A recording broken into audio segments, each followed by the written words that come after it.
MPTC ZPTC వ్యవస్థ రద్దు, వారికి సరైన అధికారాలు బాధ్యతలు లేవనే ఉద్దేశంతోనే సర్పంచ్ ద్వారా ఎంపీపీలతో జెడ్పీ చైర్మన్ను ఎన్నుకునే పరోక్ష విధానంపై సమాలోచనలు అధ్యయనం చేయాలని పంచాయతీరాజ్ శాఖకు ఆదేశం.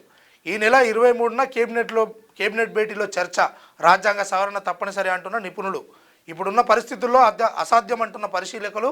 ఇప్పటికే టీడీపీ బీఆర్ఎస్ హయాంలో ప్రయత్నాలు మార్పునకు చొరవ చూపిన విఫలమైంది అని ఒక వార్త. ఆలోచిస్తున్న రాష్ట్ర ప్రభుత్వం, రాష్ట్రంలో ఎంపీటీసీ జెడ్పీటీసీ వ్యవస్థను ఎత్తివేసేందుకు రాష్ట్ర ప్రభుత్వం ప్రయత్నాలు చేస్తున్నది.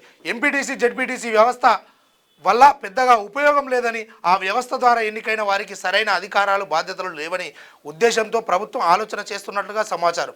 ఎంపీటీసీ జెడ్పీటీసీ సభ్యుల స్థానంలో సర్పంచులు, ఎంపీపీలు జెడ్పీ చైర్మన్ను ఎన్నుకునే పరోక్ష విధానాన్ని తీసుకురావాలని ప్రభుత్వం ఆలోచిస్తున్నట్టు తెలుస్తోంది.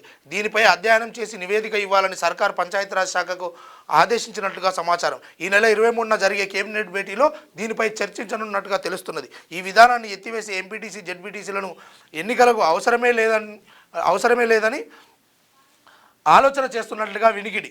ఇతర రాష్ట్రాల్లో ఏ విధానం అమలవుతుందనే దానిపై పంచాయతీరాజ్ శాఖ అధికారులు సమాచారం సేకరిస్తున్నట్టు తెలిసింది. పంచాయతీరాజ్ ఇచ్చే నివేదిక ఆధారంగా చట్టపరంగా రాజకీయంగా ఇది సాధ్యం అవుతుందా లేదా అనే దానిపై పూర్తి వివరాలు సేకరించాకే ప్రభుత్వం తుది నిర్ణయం తీసుకున్నదని తెలుస్తుంది. పరిష్కారం దొరుకుతుందా? ఎంపీటీసీ జెడ్పీటీసీలకు ఎమ్మెల్సీ ఎన్నికల్లో ఓటు వేసే అధికారం ఉంది, సర్పంచులకు మాత్రం లేదు. దీంతో సర్పంచులు తమకు ఓటు హక్కు కల్పించాలని కోరుతున్నారు. ఎంపీటీసీ జెడ్పీటీసీలు సైతం తమకు అధికారాలు ఇవ్వాలని కోరుతున్నారు. మండలాలు, గ్రామ పంచాయతీ కార్యాలయాల్లో తమకు ప్రత్యేకంగా సీటు కేటాయించాలంటూ కొన్నేళ్లుగా డిమాండ్ చేస్తున్నారు. వీటన్నిటికీ పరిష్కారం ఈ వ్యవస్థను ఎత్తివేయడం ద్వారా దొరుకుతుందనే అంచనాకు ప్రభుత్వం వచ్చినట్లు సమాచారం. వ్యవస్థ రద్దుతో రాజకీయ నిరుద్యోగం, అదే సమయంలో రాజకీయంగా వేలాది మందికి ఈ వ్యవస్థ గుర్తింపునకు పదవులకు కల్పిస్తోందని, దాన్ని రద్దు చేస్తే పార్టీలో రాజకీయ నిరుద్యోగం పెరిగే అవకాశాలు ఉన్నాయని నిపుణులు అంటున్నారు.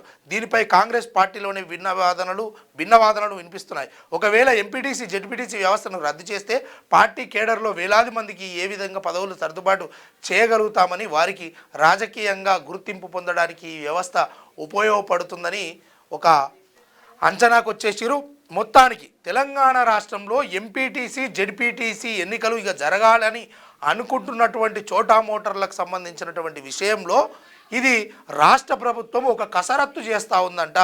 ఎందుకు అనంటే గతంలో బీఆర్ఎస్ అటువైపు ఉన్నటువంటి టీడీపీ హయాంలోనే మొదటగా ఇలాంటి చర్యలకు పూనుకుందాము అని అనుకుంటే నిపుణులు అప్పుడే చెప్పినట్ట ఇది సాధ్యపడది, అనవసరంగా ఎదురు దెబ్బ తింటాము అని చెప్పేసిన తర్వాత ఇప్పుడు మళ్ళొకసారి రేవంత్ రెడ్డి సర్కార్ వచ్చిన తర్వాత అదే విషయం పట్ల, ఎందుకంటే అక్కడ ఇప్పుడు ఆంధ్రప్రదేశ్లో టీడీపీ ఉంది కదా, మళ్ళొకసారి కాంగ్రెస్ తోటి సంప్రదింపులు చేసినట్టుగా తెలుస్తూ ఉన్నది.